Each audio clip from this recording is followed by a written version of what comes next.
Hi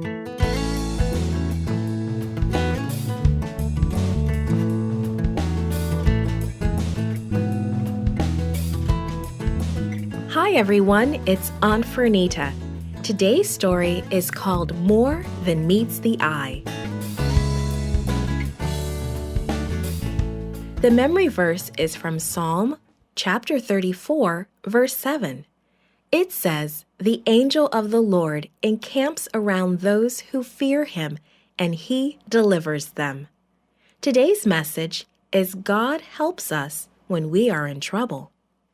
Can you remember a time when you were really afraid of something or someone?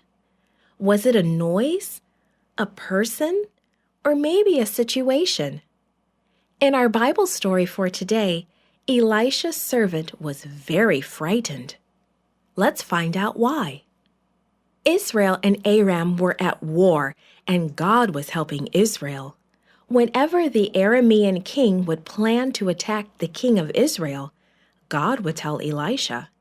Then Elisha would warn the king of Israel, "Don't travel to the east today because the Arameans are going to be there."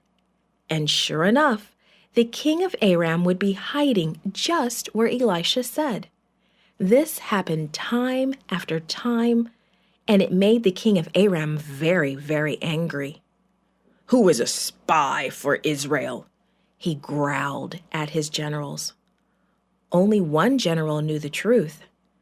"None of us are spies," he said. "But Elisha, the prophet, he knows everything we are about to do. He even knows what you say in your bedroom." "Where is this man?" the king of Aram roared.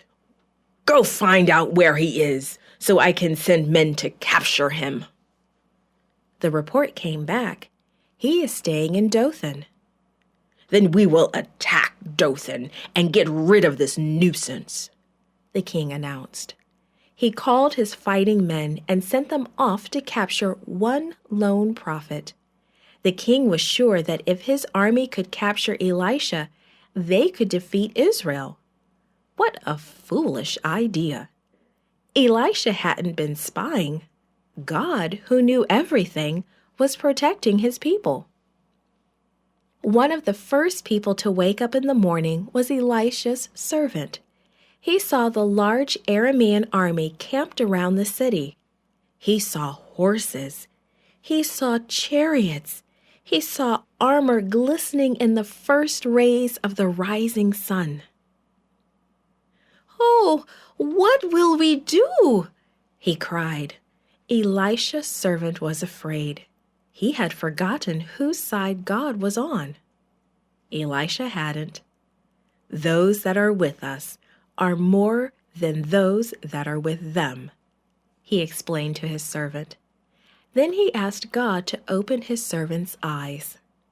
When the servant looked again, he saw another army. It covered the hills around Dothan, and its chariots shone like fire. It was God's army, and his army wasn't going to let anything happen to Elisha and his servants. Elisha prayed again. "Strike the enemy army with blindness, Lord." So God made the whole enemy army blind. Then Elisha went out of the city. He marched right up to the blind general. "This isn't the road you want," he said. "Follow me and I will lead you to the one you are looking for." Elisha led the blind enemy army right to the king of Israel. Then God opened the enemy soldiers' eyes. They were trapped inside Israel's capital city. "Shall I kill them?" asked the king of Israel. "No," Elisha responded, thinking of God's grace. "Feed them, and then send them home." That's exactly what the king of Israel did. God had conquered the enemy with blindness, a good meal, and grace. God helped Elisha when he was in trouble. He will do the same for you because he loves you very much. This podcast is read by Franita Buddy for Gracelink.net. Created and produced by Falvo Fowler. Post-produced by Faith Toe at Studio El Piso. The theme music is by Clayton Kinney. Animation and artwork by Giogo Godoy. The audio engineer was Karel Holness. For more information, please visit Gracelink.net.